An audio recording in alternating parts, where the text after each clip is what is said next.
Hello friends, स्वागत है आपका उत्तराखंड ऑनलाइन एजुकेशन हब में। तो आज हम करने जा रहे हैं गाइज वन दरोगा के न्यूमेरिकल्स। केमिस्ट्री का पार्ट होगा गाइज ये एटॉमिक। ठीक है, आपने देखा होगा एटॉमिक नंबर में हमारा जो मोल कॉन्सेप्ट है लाइफ का ये रहेगा। मोलर कॉन्सेप्ट पे हमारे न्यूमेरिकल कुछ और उसी में थ्योरी क्वेश्चन भी रखे हैं। इंग्लिश वर्जन आपका करेक्ट है तो उसको ज्यादा फोकस करना, हिंदी में मैं उसे कन्वर्ट कर दूंगा। ठीक है, हिंदी में कुछ प्रॉब्लम्स होंगी जो मैंने अभी देखी नहीं है गाइस, यहीं पर पता चलेगा। आपको पता है एग्जाम आने वाला है, जल्दबाजी में हुआ है। पहला है आपका, which of the following correctly represents 360 gram of water. कौन सा 360 ग्राम वाटर को रिप्रेजेंट करता है। तो वाटर के बारे में सबसे पहले आपको पता क्या होना चाहिए, वाटर का फॉर्मूला क्या होता है। तो वाटर का फॉर्मूला होता है सर H2O। आपको करना क्या है, यहाँ से H2O का आप एटॉमिक मास निकालोगे। तो एटॉमिक मास कितना आ जाएगा आपका, देखो हाइड्रोजन के 2 मॉलिक्यूल्स तो 2 × 1 प्लस ऑक्सीजन के कितने मॉलिक्यूल हैं सर, तो सर ऑक्सीजन के मॉलिक्यूल हैं आपके, मींस हाइड्रोजन का मॉलिक्यूलर मास होता है 1, 2 एटम थे तो 2 × 1। ऑक्सीजन का होता है 16, तो कितना हो जाएगा 16 + 2 दैट विल बी 18। इसका मतलब क्या है, देखो 18 ग्राम 18 ग्राम में कितने मोल्स होंगे, कितने मॉलिक्यूल्स होंगे हाइड्रोजन के H2O के, तो आप बोलोगे एवोगाद्रो संख्या के बराबर। एंड एवोगाद्रो नंबर किसके बराबर होता है 6.022 × 10⁻23 मॉलिक्यूल्स। 18 ग्राम में कितने मॉलिक्यूल से कितने अणु हैं, 6.022 × 10⁻23। अब हमें निकालना कितने में है, देखो 360 ग्राम की बात चल रही है। अगर 18 ग्राम में इतने हैं तो आप बोलोगे सर 360 ग्राम में कितने होंगे, तो डायरेक्टली निकाल सकते हो 6.022 × 10⁻20 ये है 23 इंटू कितना हो जाएगा, देखो 18 तो नीचे आ जाएगा।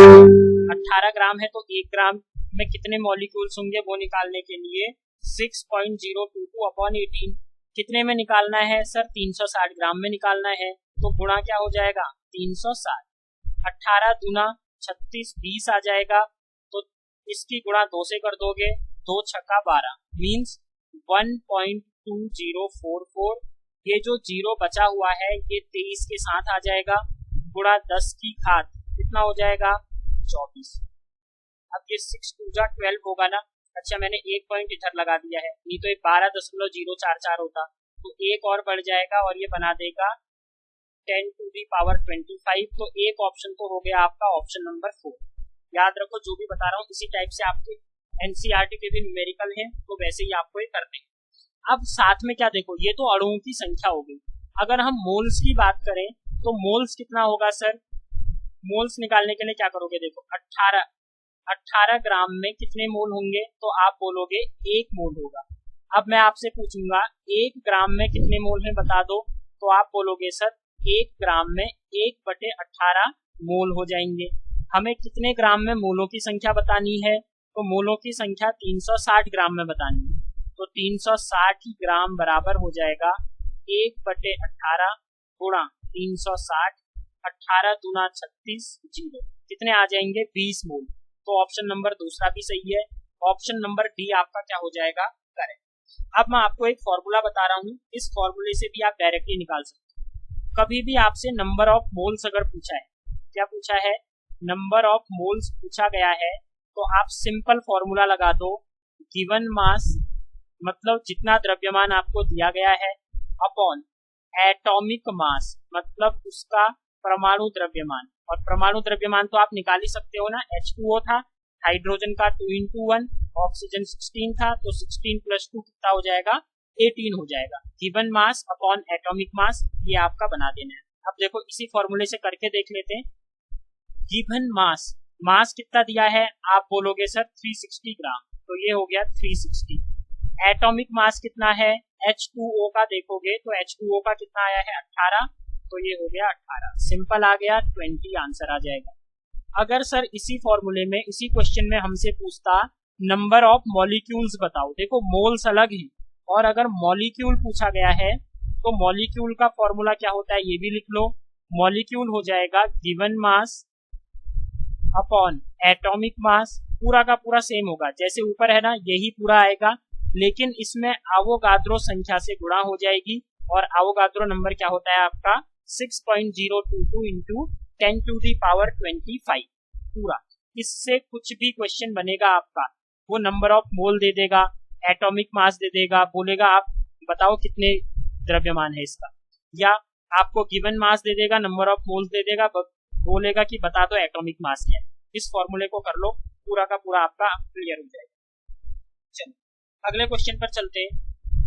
Which of the following statement is not true about an atom, इनमें से कौन सा परमाणु के बारे में सत्य नहीं बताता है ये पूछ रहा है। Atom are not able to exist independently, ये इंडिपेंडेंट नहीं रह सकते, बिल्कुल सही बात कह रहा है, ठीक है। इंडिपेंडेंट नहीं होते ना, अपने बहुत से एटम्स को क्या करते हैं, मिलाते हैं और फिर एक मॉलिक्यूल का फॉर्मेशन करते हैं। Atoms are the basic units from which molecules and ions are form, बिल्कुल सही है। एटम को मिलाओगे तो एटम को मिलाने से मॉलिक्यूल या फिर क्या बनेंगे, आयंस बनेंगे, तो ये भी करेक्ट है, ये भी करेक्ट है। Atoms are always neutral in nature, हमेशा ये न्यूट्रल रहते हैं। अगर हम ऑक्सीजन की बात करें, O2 लिखते हो आप, क्या इस पर पॉजिटिव या नेगेटिव चार्ज है, न्यूट्रली नहीं है, क्योंकि ना ही कोई इलेक्ट्रॉन देता है और ना ही किसी इलेक्ट्रॉन को लेगा, तो ये भी सही है। अगला, atoms aggregate in large numbers to form the matter that we can see, feel और टच। एटम क्या करते हैं, देखो परमाणु बड़ी संख्या में एकत्रित होकर पदार्थ बनाते हैं, ये गलत हो जाएगा। Atom aggregate in large numbers नहीं, एटम से मिलकर मॉलिक्यूल बनता है और फिर मॉलिक्यूल से क्या हो जाता है, सब्सटेंस बनता है या पदार्थ बनता है, मैटर बनता है। तो डी वाला आपका क्या हो जाएगा, गलत हो जाएगा। ऑप्शन नंबर डी आप करेक्ट करो, ठीक है। देख लो 4 के 4 एक जैसे थे। अगले को करें। अगला है, नेक्स्ट क्वेश्चन है 1 U और 1 AMU मीन्स, मतलब एक U, या फिर आपको पता है ना U और AMU ये क्या है, मोल्स की यूनिट होती है आपकी, इसका अर्थ क्या है ये पूछा जा रहा है, ठीक है। AMU कर देना इसे। 1/12 mass of carbon atom, mass of C12 atom, mass of oxygen 16 atom, या मास ऑफ हाइड्रोजन मॉलिक्यूल। तो आपको पता है 1U किसके बराबर होता है, मैंने बताया था आपको, 1/12 मास ऑफ किसके बराबर होता है, कार्बन, C12 बोलते हैं ना। कंफ्यूजन ये हो रहा होगा सर ये न्यूमरेटर में होता है या डिनोमिनेटर में, तो 1 होता है, बस ये याद रखो। 1U जो होता है ये किसके होता है, इक्वल 1/12 मास ऑफ C12। अब यहाँ AMU लिखा हुआ है, तो AMU कभी कभी आपसे फुल फॉर्म पूछ लेता है, तो AMU की फुल फॉर्म क्या होती है ये भी देख लो, एटॉमिक मास यूनिट। क्या होती है, atomic mass unit. And U पूछे तो U होता है आपका यूनिफाइड, ठीक है। इतना हो गया। और क्या क्वेश्चन पूछ सकता है, देखो कार्बन का परमाणु क्रमांक तो 6 होता है, एटॉमिक नंबर की बात करोगे तो atomic number 6, and atomic mass जो है गाइस ये होता है 12। जो भी प्रिपरेशन कर रहे हो आपको एटलीस्ट 30 तक के एलिमेंट्स जो हैं इनके एटॉमिक नंबर और एटॉमिक मास तो लर्न कर ही लो, क्योंकि अगर न्यूमेरिकल पूछता है इसके बिना नहीं कर पाओगे। कार्बन बता दिया, ऑक्सीजन 16 लिखा हुआ है ना, एटॉमिक नंबर 8, ये नंबर लिखा हुआ है, और 16 इसका क्या है गाइज आपका एटॉमिक मास है। लगभग 2 गुना कर देना होता है हमें, ठीक है। सब में नहीं चलता लेकिन नॉर्मली ये होता है, याद रखो। हाइड्रोजन आपको पता ही है, H2 से दिखाओगे, लेकिन सिंपल तो हाइड्रोजन एक है, तो एटॉमिक नंबर बोलोगे सर 1, एंड मास भी कितना होता है इसका 1 हो। तो ये आपका हो गया कंप्लीट इस क्वेश्चन। अगले पर चलते हैं। अगला है which of the following contains maximum number of molecules. बहुत ज्यादा क्वेश्चन पूछता है यहाँ से, निम्न में से किसमें सबसे ज्यादा नंबर ऑफ मॉलिक्यूल्स होंगे। अभी अभी मैंने आपको बताया था सर नंबर ऑफ मॉलिक्यूल का फॉर्मूला क्या होता है, अणुओं की संख्या, नंबर ऑफ मॉलिक्यूल। तो आप बोलोगे सर ये इक्वल होता है गिवन मास, मतलब जितना आपको द्रव्यमान दिया गया है। जैसे इस क्वेश्चन में यहाँ 19 दिया है ना, ये भी ग्राम होगा, ठीक है, 1G लिखा हुआ है, अपॉन नीचे क्या होता है, तो सर नीचे परमाणु द्रव्यमान लिखा जाता है, मतलब एटॉमिक मास लिखा जाता है, और इसकी गुणा हम कर देते हैं एवोगैड्रो नंबर से, जो कि बराबर होता है 6.022 इंटू 10⁻23। अच्छा, कुछ बच्चों को ये कंफ्यूजन होता है, सर ये जो एवोगैड्रो नंबर लिखा गया है क्या इसकी कोई यूनिट होती है? क्या आपने 1 या 2 नंबर की कोई यूनिट होती है? नहीं होती है ना। तो ऐसे ही एवोगैड्रो नंबर की भी कोई यूनिट नहीं होती है। अब हमको करना क्या है, देखो गिवन मास, तो गिवन मास 1 ग्राम 1 ग्राम 1 ग्राम 1 ग्राम, ये चीज तो सबके लिए क्या है, कांस्टेंट है। एवोगैड्रो नंबर भी सबके लिए क्या है, तो सर ये भी सबके लिए कांस्टेंट है। तो मैं ये बोल सकता हूँ number of mole is directly proportional to 1 upon atomic mass. अब ये एटॉमिक मास नीचे है ना, यहाँ जितनी बड़ी वैल्यू रखोगे, एटॉमिक मास जिसका सबसे बड़ा होगा उसका मोलर मास उतना ही क्या होगा, कम होगा। अगर ये वैल्यू छोटी है तो ये वैल्यू क्या हो जाएगी, बढ़ जाएगी। तो अब आपको क्या करना है, सर हमको बताना है मैक्सिमम नंबर ऑफ मॉलिक्यूल्स। तो मैक्सिमम नंबर ऑफ मॉलिक्यूल्स आपके कब होंगे, तो आप बोलोगे सर जब एटॉमिक मास सबसे क्या होगा, बड़ा छोटा होगा। एटॉमिक मास क्या होना चाहिए, छोटा। तो सर एटॉमिक मास निकाल लेते हैं, इसमें कौन सी बड़ी बात है। देखो CO2 है, तो कार्बन का मास होता है आपका 12 प्लस O2 लिखा हुआ है ना, ऑक्सीजन के एक एटम की अगर आप बात करोगे तो सर ऑक्सीजन का 16 और 2 है, तो इसे किससे गुणा करना पड़ेगा, 2 से। तो 16 गुना 32, 32 और 12 आ जाएगा आपका 44। नाइट्रोजन की बात करें तो एक नाइट्रोजन का होता है सर 14, लेकिन 2 हैं आपके, तो 14 गुना कितना हो जाएगा, 28 हो जाएगा। 1 ग्राम हाइड्रोजन की अगर बात करते हैं तो हाइड्रोजन का 1 होता है और 2 मॉलिक्यूल्स हैं, तो 2 एकम कितना बोल दोगे, 2 बोल दोगे। CH4 की अगर बात करें तो C को देखो, C होता है आपका 12, H होता है आपका कितना, 1, लेकिन 4 है, तो 12 और 4 16। हमें बताना है मैक्सिमम नंबर ऑफ मॉलिक्यूल्स। अभी मैंने बताया मॉलिक्यूल्स मैक्सिमम तब होंगे जब आपका एटॉमिक मास क्या होगा, ज्यादा, कम होगा, सॉरी एटॉमिक मास क्या होगा, कम, तब ये वैल्यू क्या होगी, ज्यादा। तो इसमें एटॉमिक मास किसका कम है, आप बोलोगे सर हाइड्रोजन का। तो ऑप्शन नंबर सी आपका क्या हो जाएगा, करेक्ट। किसी क्वेश्चन में पूछता which of the following contain minimum number of molecules, मतलब कम मॉलिक्यूल्स किसके हैं, तो जिसका एटॉमिक मास ज्यादा होगा। एटॉमिक मास ज्यादा किसका है, CO2 का, तो आप बोल दोगे इसके नंबर ऑफ मॉलिक्यूल्स क्या हो जाएंगे गाइज, ज्यादा नहीं, कितने, कम हो जाएंगे सबसे। क्लियर हो गया होगा कॉन्सेप्ट कैसे करना है आपको, इजीली आप क्या कर दोगे, करेक्ट कर दोगे। अगला क्वेश्चन है a sample of NH3 molecule irrespective of source contains 82.35%, मतलब एक NH3 है। देखो NH3 में क्या क्या चीजें होंगी, सर नाइट्रोजन होगा और हाइड्रोजन होगा। तो इसमें जो नाइट्रोजन है इसका जो परसेंटेज दिया गया है, ठीक है, नाइट्रोजन 82.35, ये 82.35% है। हाइड्रोजन कितना है, तो सर ये दिया है 17.65%। हमें निकालना क्या है, दिस डेटा सपोर्ट्स। अच्छा, जो ये डेटा दिया गया है ये कौन से लॉ के बारे में बताता है, law of conservation of mass, law of multiple proportion, law of definite proportion, या फिर एवोगाड्रो संख्या के बारे में बताता है। तो आप क्या बोल दोगे, सर ये किसके बारे में बता रहा है। देखो प्राउस्ट का नाम आ जाता है ना, 2 लॉ देने में आपका नाम आ जाएगा। तो एक था law of conservation of mass, तो उसके में तो बोला गया था कि मास जो है, जितना अभिकारक का मास होगा उतना ही उत्पाद का क्या होगा, मास। ऐसे ही दूसरा लॉ था लॉ ऑफ डेफिनिट प्रोपोर्शन। इसका मतलब क्या, हर अनुपात, ये जो अनुपात है ना, एक निश्चित अनुपात में कंपाउंड्स का फॉर्मेशन होगा। आप यहाँ देख सकते हो NH3 अगर है तो NH3 में क्या हो जाएगा गाइज, आपका ये जो प्रोपोर्शन है 1:3 में क्या हुआ है, बटा हुआ है। परसेंटेज में अगर कोई भी डेटा दिया है, ठीक है, और कोई भी चीज अपने आप में 100% होती है, इसको आप ऐड करोगे तो ये आ रहा होगा 100%। तो लॉ कौन सा हो जाएगा, लॉ ऑफ डेफिनिट प्रोपोर्शन।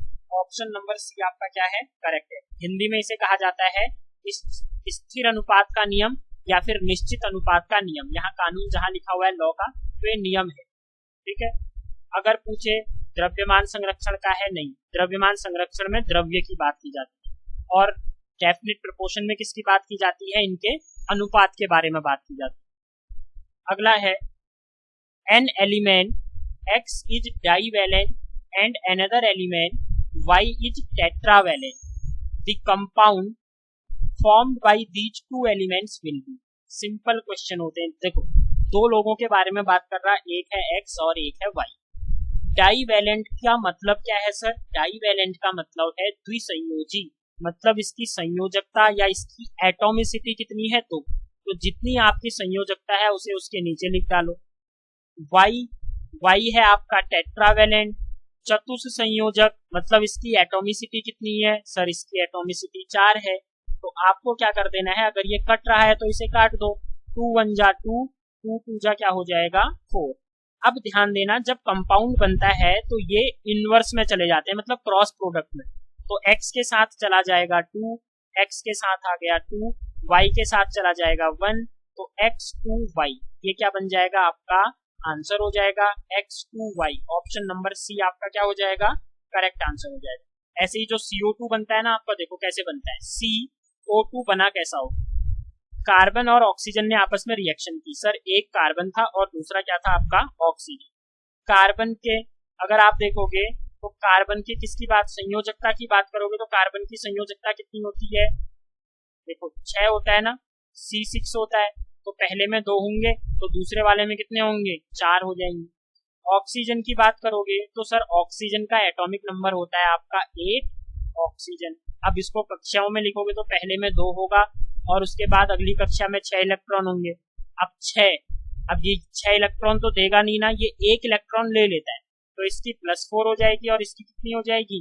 -2 हो जाएगी। तो सर अब क्या हुआ होगा? तो अब बच्चे 2 1 जा 2, 2 2 जा 4, 2:1, और ये 2 चला जाता है O के पास, 1 चला जाता है C के पास, तो CO2 ये आपका क्या हो जाएगा? आंसर। ऐसे फॉर्मेशन होता है। फॉर्मूला कैसे बनाते हैं ये भी मैंने इस क्वेश्चन में आपका क्लियर कर दिया है। अगला है पोटेशियम नाइट्रेट का आणविक सूत्र है। The molecular formula of potassium nitrate. Sir potassium लिख डालो सबसे पहले, K होता है। NO3 लिख डालो सर, तो NO3 होता है। इसकी संयोजकता +1, NO3 की संयोजकता -1, K के पास 1, NO3 के पास 1। फॉर्मूला क्या बन जाएगा? KNO3। ऑप्शन नंबर ए आपका क्या हो जाएगा? करेक्ट आंसर हो जाएगा। अगला है 42 gram of sucrose are dissolved in 18 gram of water in beaker. The number of oxygen atoms in the solution are. तो कितना होगा? क्या पूछा जा रहा है आपसे? नंबर ऑफ ऑक्सीजन एटम पूछा गया है। अब देखो गाइस, सबसे अच्छा क्वेश्चन और सबसे टफेस्ट क्वेश्चन में से एक एनसीईआरटी का अगर ये पूछा जाता है तो काफी लोग इसे करके आएंगे गलत, मुझे पता है, बट आपको करना क्या है, देखो एक बार समझ जाओ, अगर ये क्वेश्चन समझ गए तो उसके बाद आपका कुछ नहीं गलत होगा। 3.42 ग्राम ऑफ सुक्रोज। तो पहली चीज तो सर सुक्रोज का फॉर्मूला पता होना चाहिए। तो सुक्रोज का फॉर्मूला होता है आपका C12 H22 and O11। ठीक है, C12 H22 O11 ये किसका फॉर्मूला है? सुक्रोज का। अब हमें क्या निकालना है? देखो ऑक्सीजन की बात चल रही है और ऑक्सीजन 2 में होगा। सुक्रोज में 11 एटम ऑक्सीजन के हैं और इसको हमने खोल दिया है 18 ग्राम वाटर में। तो दूसरी क्वांटिटी क्या है? आप बोलोगे सर दूसरी क्वांटिटी है ऑक्सीजन, और इसमें ऑक्सीजन के कितने मॉलिक्यूल्स हैं? 1। तो हमें क्या करना है? एटम जो निकालने हैं, सबसे पहले यहाँ से निकालो कि ऑक्सीजन के कितने एटम होंगे। तो यहाँ से हमें क्या निकालना है? मॉलिक्यूलर मास निकालना पड़ेगा सर सबसे पहले, क्योंकि मोल्स अगर हमें निकालना है, यहाँ पर हमें क्या निकालना है? हमें निकालना है एटम्स निकालने हैं, कितने मॉलिक्यूल्स हैं यही तो निकालने हैं ना। तो मॉलिक्यूल्स का अभी मैंने आपको फॉर्मूला बताया था, क्या होता है? गिवन मास अपॉन नीचे क्या होता है? मॉलिक्यूलर मास इनटू आवोगाद्रो संख्या से क्या कर देनी होती है? गुणा। लेकिन ये तो नॉर्मली पूरे कंपाउंड का निकलेगा, लेकिन हमें केवल ऑक्सीजन का चाहिए। तो आप बोलोगे सर ऑक्सीजन का निकालने के लिए आपको कितने एटम है ऑक्सीजन के? 11। तो इसे कितने से इंटू करनी पड़ेगी? 11 से इंटू करनी पड़ेगी। गिवन मास तो हमें पता है, ठीक है, ये H2O को हटा देते हैं थोड़ी देर के लिए। गिवन मास कितना है? तो सर गिवन मास है 3.42। 3.42 लिख दिया। अपॉन मॉलिक्यूलर मास कितना है तो वो हम निकाल लेंगे। कैसे निकालेंगे, देखो कार्बन के 12 एटम है ना, यहाँ निकाल ले रहा हूँ, देखो C12, ये डायरेक्ट निकालने को भी आता है तो ये भी सीख लो जिसे नहीं आता। कार्बन का एक एटम का मॉलिक्यूल मास कितना होता है तो सर 12 होता है, लेकिन ये तो 12 है। प्लस हाइड्रोजन का 1 होता है और ये 22 है। प्लस ऑक्सीजन का सर 16 होता है और ये होता है 11, मतलब 11 इसमें एटम है। तो 12 को 12 से गुणा करोगे तो 144, 22 गुणा 1 22, 16 एकम 16, 16 एकम 16 और 1 17। देखो न्यूमेरिकल आते हैं तो तब आप कर सकते हो, ठीक है। अगर नहीं आए तो वो वेल एंड गुड है, बट मैं करवा दे रहा हूँ क्योंकि आपने ही बोला था सर न्यूमेरिकल भी करवा दो एक बार। अब ये देखो 6 और 2 8, 8 और 4 12, 7 और 2 9, 9 और 4 13 और 1 14, 1 और 1 2 और 1 3, तो कितना आ गया 342। देखो डेटा ऐसा होगा ना कि वो कट रहा होगा, तो मॉलिक्यूलर मास आ गया 342। आवोगाद्रो संख्या होती है आपकी, अभी ए भी लिख दे रही है, इंटू 11। अगर इसे काटोगे तो ये डबल जीरो कहाँ चला जाएगा सर, ये नीचे चला जाएगा। तो जब इसको इससे काटोगे तो नीचे आ जाएगा 100, तो हम बोल सकते हैं ये आ जाएगा 0.11 AB, मतलब 0.11 आवोगाद्रो संख्या। ये मैंने सुक्रोज का काम खत्म कर दिया। दूसरा था हाइड्रोजन। अब इस हाइड्रोजन में भी क्या होगा, मतलब जल में भी क्या होगा, जल में भी ऑक्सीजन के एटम है। तो अब मुझे ऑक्सीजन के मॉलिक्यूल निकालने हैं, किसके अंदर, जल के अंदर। तो वो ही अपना formula given mass upon atomic mass into Avogadro संख्या।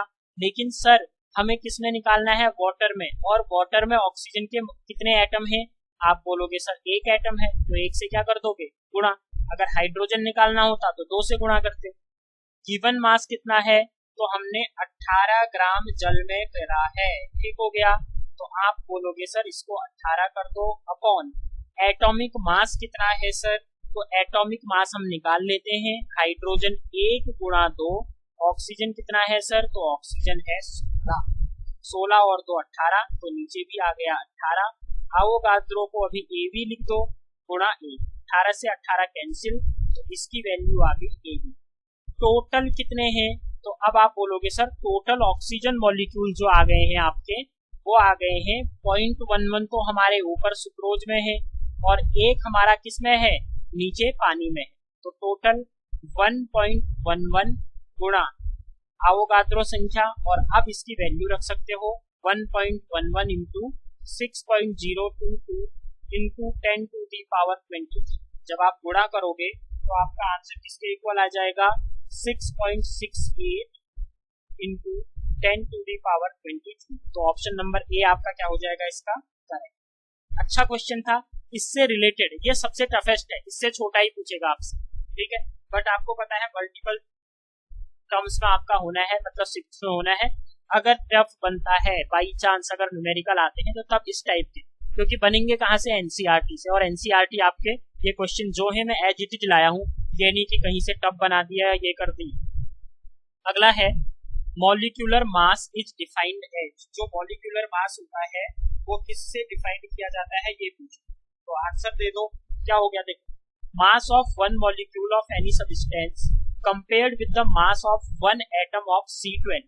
किसी भी एक एटम का, ठीक है, सब्सटेंस का हम किसके साथ कंपैरिजन करते हैं, परमाणु द्रव्यमान कार्बन C12 से करते हैं। दूसरा क्या बोला गया है, पहली बात तो सही लगी रही है। दूसरा mass of one atom compared with the mass of one atom of hydrogen, बिल्कुल गलत बात है। Mass of one atom compared with the mass of one molecule, जी नहीं, हम किससे हमेशा, हमारा कंपैरिजन ही किससे होता है, C12 से होता है। तो ऑप्शन नंबर ए आपका क्या हो जाएगा, इसका करेक्ट आंसर हो जाएगा। बताया था ना मैंने, मास जो होता है वन मॉलिक्यूल का 1/C12, अभी अभी तो बताया था पहले या दूसरे क्वेश्चन में। अगला, a change in the physical state can be brought about, मतलब अगर किसी पदार्थ की भौतिक अवस्था में परिवर्तन लाना है तो only when energy is given to the system. अगर आपके पास पानी है, पानी को आपने ऊर्जा दे दी, उष्मा दे दी, तो ये भाप में बदल जाएगा। पहली बात तो सही कह रहा, लेकिन ओनली शब्द लगा दिया। अब ये बताओ, इस भाप को अगर ठंडा करोगे तो ये भाप पानी में बदल जाएगी ना, तो ओनली शब्द गलत हो गया है, ये गलत हो गया। Only when energy is taken out मतलब इसे ठंडा करना, तो अब क्या हो जाएगा सर, ये भी गलत है क्योंकि ओनली लगा है। थर्ड सही है, क्यों, इसने कहा है when energy is either given, या तो एनर्जी दे दो या एनर्जी उससे वापस ले लो, तो ऑप्शन नंबर सी आपका क्या है इस प्रश्न का करेक्ट आंसर है। नेक्स्ट है the atomic mass of sodium is 23, the number of moles in 46 gram of sodium is. Atomic mass sodium का कितना है, तो सर सोडियम का एटॉमिक मास दिया है 23, द नंबर ऑफ मोल्स इन 46 ग्राम। अभी अभी मैंने बताया था सर नंबर ऑफ मोल्स अगर आपको निकालने हैं तो एक आपने रामबाण दे दिया है, आपको क्या करना है, गिवन मास ऊपर रख दो, एटॉमिक मास नीचे रख दो, आंसर आ जाएगा। गिवन मास कितना दिया है 46 ग्राम, तो 46। सर सोडियम का एटॉमिक मास कितना होता है, अगर ये पता है तो कर लोगे, फिर नहीं पता होगा तो नहीं कर पाओगे। तो वैसे इसने दे दिया atomic mass of sodium is 23, तो आंसर हो जाएगा 23 गुना 46, ऑप्शन नंबर बी आपका करेक्ट आंसर है।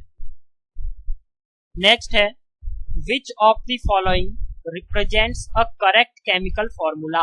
कौन सा करेक्ट दिखाता है, देखो CaCl2 की अगर बात करो तो कैल्शियम +2 होता है, अच्छा मैंने 2 पहले ही लिख दिया, Cl होता है -1, जब आप यहाँ बनाओगे तो ये बनेगा कैल्शियम क्लोराइड CaCl2, तो पहला तो सर गलत है।